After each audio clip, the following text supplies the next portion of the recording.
لە دوای ڕوخانی ڕژەمی بەعەز لە ساڵی 2023ەوە پێگەێنانەوە دروستکردنەوەی دەوڵەتی عێراق کورتیدا ڕۆڵێکی سەرەکی لە پرۆسەکەدا بینیوە، بەڵام هەمیشە ڕەخنە لەسەر کارەکانی ڕابردوو هەن، بەڵام ئەم ڕەخنانە چۆن چاک دەکرێن، چۆن بە ئاراستەی باشترکردن دەگیرێن یاخود بڵێن ڕەخنەی بنیادنەرن.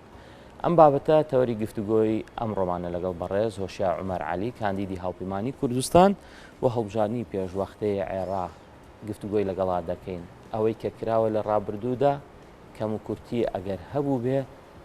یەکێتی و گۆڕان پێکەوە چۆن دەتوانن لە ئایندەدا کەم و کورتەکان چاک بکەنەوە و ڕەخنەکان نەهێڵن یاخود کار بکەن بۆ سنووردارکردنی ئەو کەم و کورتانی کە هەبوون. کاوشیا بەخێربێ. زۆر سپاس. کاگۆ شێربانیت باش. زۆر بەخێربێ. گەلێک سپاس. هەڵبەتی بانگەشە هەڵبژاردن گەرم بەڕێوەچێت. دۆخەکە چۆنە بۆ هاوپەیمانی کوردستان بە شێوازێکی گشتی پێشوی بڕێنە سەر بابەتی استراتیژینەوەی. بەڵێ دیارە بەیانی هەموو هاو نیشتیمانیان باش لێرە لە ڕەوەندی کوردی. ئێستا ئێمە کە دەستمان پێ کردووە خۆی هەڵمەتی هەڵبژاردن بە چەند خۆناغێکە ئەڕوا ئێستا لە خۆناغی گەڕانی ماڵ بە ماڵداین.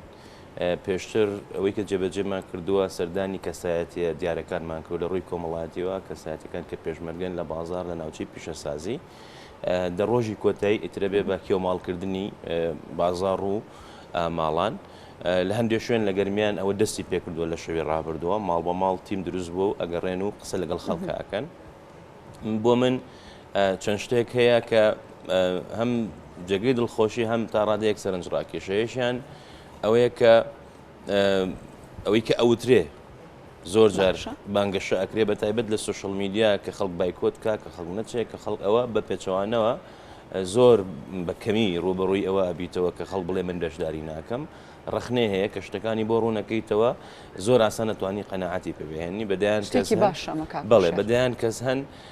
لەبەرەوەی هەندێک زانیاری هەیە نەگەشتووە و پێویست پێم وایە چکە زانیاری دروستە بێ بڕیاری دروستە درێ بەدایان کەس هەن توان ئێمە نەمانویستوە دەنگ بین یاخود بە نیاز بووین بەڵام کە ڕوونە بێتەوە کە ئەم هەڵبژاردننی عێراقە جیاوازە لە کوردستان کە ئەمە شەڕێکی یەکلاکەرەوەیە و لە هەموو بارێکدا هەژدە کەس لە پارێزگای سلێمانی بۆ نمونە ئەچێتە ئەنجومەنی نوێنەرانی عێراق لەبەرەوە تۆ پێویستە دەنگ بێ بوو کەسی کە پێت وایە ئەتوانێ بەرگری بکە لە مافەکانی کورد و ئەو مافانش بە ئاسانی بەدینە هاتوون لە هەمان کاتیشدا ئەو شتێکە لە ڕابردووشە هەبووە کە هەڵبژاردن دەست پێ ئەکا ئیتر خەڵک پێی وایە حکوومەت بەس دەو مانگایشەکە هەرچی داواکاری هەیە ساڵ هەڵبژاردن بکرێ منم شتم گوێ لێ بۆ بەڕاستی لە خەڵک ئەی کاندی دەڵێت چی کاندی دەڵێت خۆزگام و ساڵ و مانگێک وایە یان ئەوەندە هیلاکە بن من بۆ خۆم طبعاً ژیانی سیاسی ژیانێکی تۆزێک ناخۆشە چکە ژیانی تایبەتت نامێنێت تا ڕادێکی زۆر بەڵام بێگومان فەزیڵەتێکی تایە بتوانی خزمەتی عام بکەی ئەمە یەکەم هەڵمەتی هەڵبژاردنمە تا ئێستاز بە ماندووبوون ناکەم هەرچەندە هەندێک لەو هاوڕێیانەی جاری دووەمە لە کوردستانە لە شوێنی کتر کەمپینیان کردو ئەڵەن پەلەمەکە ئەوە جاری دووە بەڵام ئێمە کارەکانمان دابش کردو چکە کەس تۆ ناتوانانی بەردەوامی لە هەموو شوێنێک بی ناشتوانی لەو بازنەیە بۆ نەکە ئێمە کاندیدین هاوپەیمانی کوردستان 4 کاندیدی هەیە لە بازنەی 5 گەرمیان 250,763 کەس دەنگەیە ئاسان نییە بگەی بە هەموو ماڵەکان هەنی هەل لە ڕووی کاتیشەوە ناتوانانی بۆیە ئەبێ هەڵبەی لە ڕێگەی تیمەکانەوە کە دروستە بێ لە ڕێگەی سوشەڵ میدیا و لە ڕێگەی ڕاگەاندنیشەوە بگەیتە بەشێک لە ماڵەکە زۆر باش کاگۆ شار با بڕۆینە سەر بابەتەکەی خۆمان کەواتە بانگەشە هەڵبژاردن باش پێڕەوە دەچێت دەڕۆینەوە سەر بابەتەکەی خۆمان لە ساڵی 2023ەوە کورد بەشداری سەرەکی هەبووە لە پێکەنانی حکوومەتی عێراقیدا و لایەنێکی سەرەکیش بووە لە هەموو بابەتەکاندا چ گرفت هەبوو بێ چ خۆشی و بێ چ ناخۆشی هەبوو بێ وەکو هاوکار باسی کرد ئەوەی کە لە ڕابردوودا کورد ئەزمموی کردووە لە بەختات دەتوانین پێی بڵین گلێ یا پێی بڵین هەڵا کە نەیتوانیوە وەکو پێویست جێپی خۆی قایم بکات خۆی ئەتوانێن بڵێ هەندێک لەو هەڵانە نایەمرێ هەڵی سیاسی بەڵام لێککەوتی استراتیژی هەبووە من حەزەکەم ئەمە بخێنە سیاقی تاریخیەوە ینی عێراق پێشەوەی دروست بێ بەنێمە پرسمان پێ نەکرا کە عێراق دروست بە زۆر لێکێنراین بە عێراقەوە پێشەوەی دروست بێ شێخ محمودی حەفید هەوڵیدا کیانێک دروستکە هەوڵیدا قوارێک لێرە قوارێکی سەربەخۆ دروستکە بە کۆمەڵێک فاکتەر سەرکەوتو نەبوو لەو ڕۆژەوە کورد لە ململانێ و شەڕا بووە لەگەڵ حکوومەتێک لە دوایەکان چه پاشایەتی بوو بێت چه کۆماری بوو بێ دوایینیان حزبی بەعز کە یەکێک بوو لە دڕندترین ڕژێمەکانی ناوچەکە و جیهان لە پێناوی چیا بوو ئێمە هەموو جارێک کە چوین گفتوگۆمان کردووە ئەوە دانوستاندنمان کردووە وتمان ئەبێ کورد وەکو بەشێکی سەرەکی نەتەوەیکی سەرەکی لە عێراقا بەشدار بێت لە بڕیارە سیاسەکاندا ببورن بەشدار بێت لە بڕیاری ئابووریە لە بڕیاری دیپلۆماسیە لە بڕیاری سەربازیە کۆمەڵی خاڵی لاوازمان هەبوو ئێمە بە درێژایی سەدەی بیستە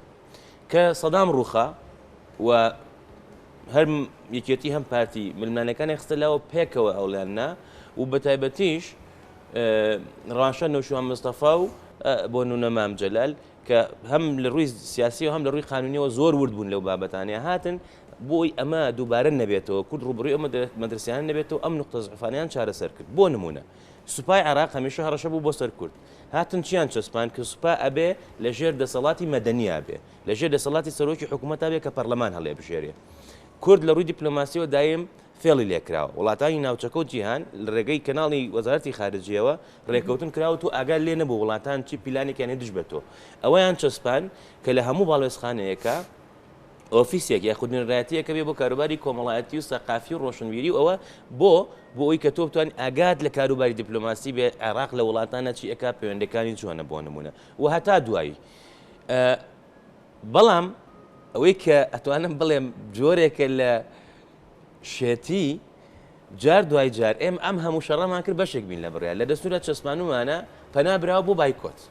هەر کە پەیوەندەکان تێکە چوو ماوەیەک بوو بەواو کاکەدەی با وەزیرەکان بێنەوە پەرلەمانتار کاک ئێمە 100 ساڵ لە شەڕەکەین بۆی لێ حزوڵمان هەبێ بۆی لەوێ شەڕ بکەین شەڕەکە نێتە کوردستان ئەگەر لەوێ بەهێز بین لە بۆ نمونە کوردستانیش بەهێزە بین ئەگەر لەوێ شەڕ نەکەی شەڕەکەیتە سەر سنووری کوردستان و سلێمانی و هەولێر دووهۆک و هەڵەبجە و شارەکانی دیکە ئێمە ئەمانەوێ بە ڕوئیایەکی تازەوە دەست پێ بکەینەوە بۆیە وتم ئەم هەڵانە هەڵەی سیاسین بەس لێکەوتی استراتیژیە چکە ئێستا ئێمە لە ڕووی تەرازوی هێزەوە لە بەغدا لاوازی بۆی بتوانین ئەو سینناریوانەی لە بەردەمی عێراقایە کە ئەتوانی بڵێ ئێستا چوار سینناریۆی سەرەکیە هەم ئەوەی کە عێراق وەکو ئێستا بمێنێتەوە جۆرێک لە سەقامگیری هەیە بەڵام هێشتا ناتوانێت لەسەر پێی خۆی بوەستێ بەرەو خراپتر بڕوە یەکێک لە سینناریۆ کراوەکان باشتر ببێ تۆزێ قورسە لە هەمان کاتە بێ بەستی هەرێمی فیدراڵی کە ئەوە ڕەنگە باشترین سینناریۆ بێ بۆ کرد لە ئێستاە کورد هەمیشە ئەوەی بووە پشگیری ئەوەی کردووە تۆ ئەبێ بۆ ئەوی هەر کام لەم سینناریۆن ڕوویدا ڕووبەری بتۆ خۆت ئامادەکەی وەک ئەوی چۆن لە ماڵەوە مەبلەغێک پارە دانەی بۆ تۆ لە تەندروستیت باشە بەڵام حسابیەوە ڕەنگە نەخۆشکەوی وەک وینی تنگانە ئەگەر ئەم مەبلەغەت هەبێ حازر بی نەخۆشیش بکەوی فریای خۆتەکەی بۆ نە فریای خێزانەکەتەکەی ئێمە ئەبێ خۆمان حازرکەین بۆی کە عێراق بە ئاراستەیەکە ڕواکە جۆرێک لە مرکزیە دروست و ئەمە هۆشداریە ئەگەر ئێمە قسەمان بکردایە ئەنو کاکەوە حزبیە و کاتی هەڵبژاردنە و مزایدێ ئەوەی بلاسخار زۆر بە ئاشکرا لێ هەولێروتی وتی کاکە ئەڵێت دۆست ئەوەیە کە ئەم گرێنێ من هاتووم بتانگرێنم ئەڵێم وامەزانن ئەم قوارە هەمیشەیە وامەزانن مەترسیتان لەسەر نییە ئەبێ بە خۆتان نابچنە پاڵی لێمێرەوە بەڵێ بەشێک لێ بە خۆداچوونەوە ئەوەیە کە کورد لە بەغدا هەوڵ با یەک دەنگ بێت بەڵێ ماوەی 4 ساڵە ئێمە هەر لە حاڵەتی بەرگریین بەڵێ هەر هێرشمانەکرێتە سەر وامان لێ هاتووە هەموو دانوستان و هەوڵەکانمان بۆ بەشە موچەیەک باشە بەس ئەمجارە هاوپەیمانی کوردستان چیەکە هەر ئەوێتەوە بە بەرگریکار یان ئیتر هێرشە بات چونکە ئەگە بچیتە بەغاوەکو خۆدوتە باشەڕەکە لەوێ بێ لەوێش بەرگریکار بین یاخود لە بەغایتە جموجۆڵێکی جیاوازتر دەست پێ بکەین ئێوە ڕوئیاتان تێڕوانینی هەردوو لە یەکێتی گۆڕان بۆ ئەم بابەتە چییە باستان کردو و استراتیژدا بۆی ئەمە پرسیارێکی زۆر گرنگە و من پێم وایە حقیقەتی بابەتەکە بەم شێوەیە کە بۆچی دۆخی موچەوای لێ هات تاعاان چۆن لێرە مزایدەی سیاسی کراوە بە تایبەتی پارتی لە ناو شیعەشە ئەمە کراوە من ئەم نمونەی هەیەاتەوە لە 2006 کورد دەستی کرد بە حکوومەتێرم بە فرۆشتنی نەوت مالکی سەرۆکوەزیران بوو لەبەرەوە پشتگیری ئەکرا نەقەی لێ نەهات بوجەکەشی ئەنار داهاتی ناوخۆیش کەس نێزانی بۆ کوێچی لە کوردستانە کە پەیوەندەکان تێکچوو کە بارزانی تێکیە ئەکە باسی هەڵا ئەەکەین بتان ڕخنە هەڵی سیاسیە ئەنجام استراتیژی هەبووە کە جعفری هات کورد پژگیریان کرد دوای و تێڵای کە کەک نایە ئەبێ کەسێکی تر بێ مالکی کوڕی باشە بە ئەو بێ مالکی هات دوای دووخل وەڵام مالکی خراپە ئەبێ کەسێکی تربی عبادی هات عبادی زۆر باش و زۆر کراوەیە و بینیمان عبادی چی کرد بۆ نمونە هەمان شت بۆ عادل عەبدولمەهدی هەمان شت ئێستا بۆ کازمی یعنی شتەکانمان لە سیاستمان لە شەخصا کۆ کردوێتەوە بەمانایەکی تر ئێمە بە موسەساتی بە شێوەیەکی دامەزرایی پەیوەندەکانمان دروست نەکردووە ئەمە استغلال کرا ینی ئەم مۆزوعی بودجەیە کە بڕا پارتی خۆی لە هەولێر لە ساڵی 2010 بە دەستپێشخەری ڕاستەوخۆی مەسعود بارزانی ئەو کاتە بە دەستکەوتێکی زۆر گەوری دیپلۆماسی باسییان کرد مالیکیان کردەوە بە سەرۆکوەزیران و فێڵیشیان لە علاوی کە وتیان ئەنجومەنێک بۆ دروستەکەن کە لە دەستوران نەبوو دوایی بۆیان دروست نەکرد چکە علاوی زۆرترین کورسی هەبوو ئەو کاتە بەڵێ چاوەڕچەکەینیان بەڵام هەردووای خۆیان تێکیاننا ئێستا شەرخۆیان ئاشت بوونەتەوە بۆ ئێمە ئەمانوێت جۆرێک لەو کۆدەنگێ بکەین ئەمانوێت هاوپەیمانی کوردستان گەورەترین فراکسیۆن بێ بۆ یاری نەکرێ بە چارە نووسی خەڵک بۆ شێوەیە چکە سیاسەتەکانی پارتی هەمیشە بەرژەوەندەکانی خۆی پێشخستووە ئێمە ئەمانوێت ڕێگری لەوە بکەین ئێمە نامانوێت هەموو ئەو با بڵێن پۆست و پێگانی کە لە بەغدا هەیە پارتی ئەو نیەتەیە پیشان ناوە بۆ نمۆزوعی سەرۆک کۆمار ئەمە لا ئێمە خەتی سوورە خۆ بۆ گۆڕان نابێ بەڵام پێویستە لا یەکێتی نیشتمانی کوردستان بێت لە هەمان کاتدا ئێمە بۆ ڕێکەوتین زۆر جار ئەو ڕخنەمان لێ ژیرێڵێن یەکێتی گۆڕان تا دوێنێ شەرتان بۆ خێرێ سەر ڕێکەوتون هەر ئەو کەسانش یان و کاکە ئێوە بۆ ڕێناکەون سلێمانیتان تێگا هەر بەجددی کوردستانتان جێهێشتووە کوردستانتان جێهێشتووە بۆ پارتی جارە پێش هەموو شتێ ئەمە ئاشتی و سەقامگیری دروستەکە هیچ میلەتێک پێوەی دیارە بەڵام لە کاتی هەڵمەتی هەڵبژاردن بە تایبەتی لە سلێمانی پێوی دیار بەڵێ ئاشتی و سەقامگیری دروستەکە هیچ میلەتی لە ئاشتی زیان ناکە دوو ئەگەر زیانەکە بێ ئێمە وەکو حزب بیکەین جا باشتر ئێمە وەکو حزب قوربانی بە خۆمان بین لە پێناوی بۆ نەوڵاتەکەیە یاخود بەرژەوەندی حزبی پێشخین بۆیە وتم ئەمانەیە ڕوئیایەکی نوێی نیشتیمانی پەیوەست بە بەغداد جێبەجێ بکەین و من گەشتبینیشم بەوەی کە ئەنجامەکەەوە ئابێکە هاوپەیمانی کوردستان گەورەترین فراکسیۆنە بێ بۆی بتوانین دیفاع لەوە بکەین چکە مۆزوعی موچە کە پرسیارەکە لە ئەساسە لەسەر ئەو بوو بە سیاسی کراوە هەم لێرە هەم لەوێ باشە ینی بە بۆی بەردەوام خەڵک لە قەیران نابێ و خەڵکیشیان تا ڕادەیەک سەرکەوتوو بوون لەوەی ناومێدی بکەن سەرێک لەو شتانی خەڵکڵێ ئەڵێ خەڵک لێ 2010 موچە هەبوو چی هەبوو ئێستا خراپتر بوو ئەمە دروست کراو بوو ینی ئەوەی کە پارتی کردی ئەو کاتە خوا لێ خۆشم مام جەلال ڕازی نەبوو بۆی ئەو هەوڵە بدرێ مالیشی بگۆڕێت چکە هەر کورد پشتگیری کردبوو پێشتر حتا تۆزێک لە ساجیشی خستە بینی یەکێتی و پارتی ئەو کاتە ئەنی بارزانی بە میزاجی شخصی بە هەڕەشە و گوڕەشە بە سیاسەتێکی ناحەکیمانە تا ڕادێکی زۆر شەڕی هەڵگیسان خەرک و مالیکی هاتە لە هێزی شانجوڵان هێزی ئەجوڵان و ئەوە هەڕەشەیە کرد و هەڕەشەشە کرد و هیچیشی پێ نەبوو کە عملیان بیکوەکو هەڕەشەکانی تر دوایی کرا لە کەرکک و لەو شوێنانە دێم شەڕەکەم بەدەستی خۆم و هیچ عزوریشیان نەبوو لێ و بینیشمانچی بەسەر ئەو ناوچەیە هات لەبەرەوە ئەبێ ئێمە ڕێگری لەوە بکەین ئەم جارە وەکو وتیشم هەردوو لامان لەو کە مکورانەی کە هەبووە وانەمان وەرگرتووە هەم لەوێ ئەوە ئەکەین هەمیش پشت بخوا لە کوردستان جۆرێک لە با بڵێن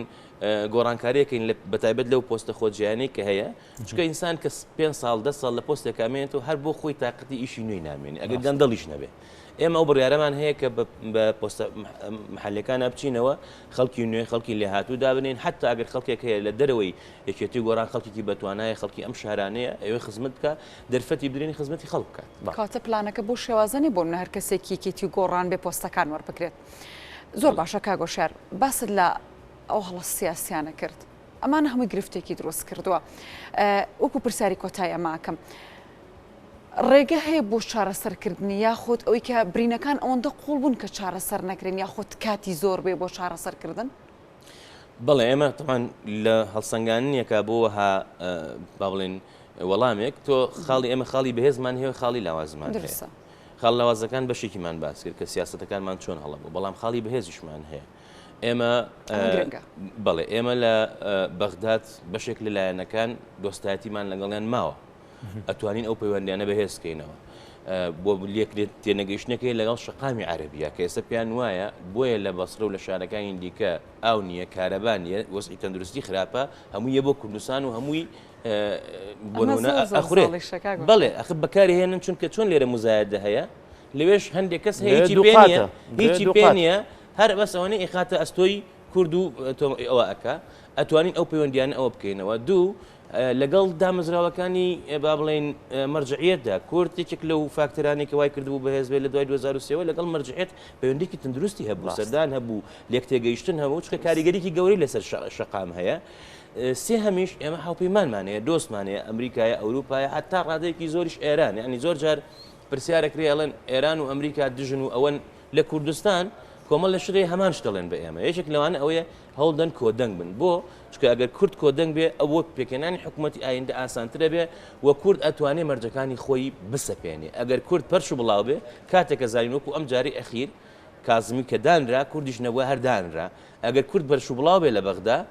سەرۆکی حکوومەت دیاری یەکرێدا ئەن ڕێشیع بە زۆرینەدایەنەن و تۆشە بێ هەر سیرکردبی لەبەرەوە ئەم کۆدەنگیە ئەتوانێت خاڵێکی بەهێز بێ ڕێگری لەوە بکات لە ئێستەوە ئێمە بەرنامەیەکمان داناوە گفتوگوکان چۆن بێ دانوستانەکان چۆن بێ و ئەم جارە کە ئەچین پشتگیری هەر حکوومەتەکەین مەرجدار بێ بۆی کە مافەکانی کورد بەتایبەت مافی بودجە بچەسپێنرێ لانی کەم بۆ 4 ساڵ چکە ناکرێ ئێمە هەموو ساڵێک نیوەی ساڵەکە لە گفتوگووە بوون بۆی تۆزێک بەلوعەکەمان بکەنەوە تۆزێک لەو حەقی خۆمان بنێکە وەکو خێرانەیەکیشی لە هاتوو ئێستا ئەمە حەقێکی شەرعی خەڵکی کوردستانە من ئەو نمونەیم زۆر هێناوەتەوە کە داعش هات بە دەیان هەزار کەس ئاوارە بوون نەدەوامیانە کرد لە شارەکانی خوان حکوومەتی عێراق موچەکەی بۆ ناردن بۆیە وتم ئەو سیاسەتی پارتی هەڵە بووە ئەگەر حکوومەتی عێراق ڕاست دەکا و ڕاستگۆیە باشە بڕۆ لەگەڵ حکوومەت بڕۆ لەگەڵ سەرۆکی حکوومەت شەڕەکەت بکەن نابێ خەڵکی کوردستان ئەو باجەبە چکە ئەوە مافێکی دەستوری خەڵکی کوردستان هوشیار عومەر عەلی کاندیدی هاوپەیمانی کوردستان ژمارەکە بڵێ ژمارە 33 لە بازنەی 5 لە گەرمیان دەسەکان ماندوو نەوی زۆر سپاس.